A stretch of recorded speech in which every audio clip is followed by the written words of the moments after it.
Ukasha positif COVID, Irwansyah ungkap kondisi sang anak saat ini.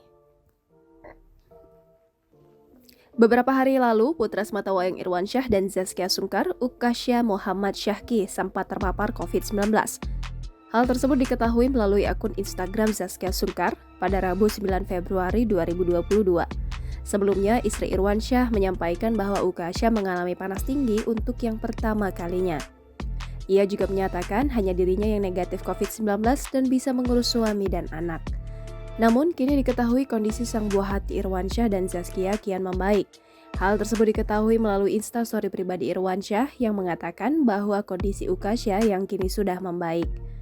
Sebelumnya, suami Zaskia Sungkar kini harus menjalani isolasi mandiri.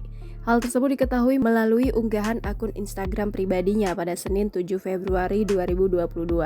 Terlihat pada postingan tersebut, Irwansyah sedang video call bersama putra sematawayangnya, Ukasha Muhammad Syahki. Dalam unggahan tersebut, Irwansyah mencurahkan rasa kangennya kepada sang putra Ukasha. Tak hanya itu, Irwansyah juga sempat mengunggah potret dirinya tengah terbaring lemah, di mana terlihat salah satu tangan Irwansyah sudah diinfus. Diketahui, suami Zaskia Sungkar kedua kalinya tertular virus corona. Hal tersebut sontak dibanjiri komentar kerabat terdekatnya yang turut ucapkan kesembuhan terhadap Irwansyah. Jangan lupa subscribe, share, komen, dan like ya!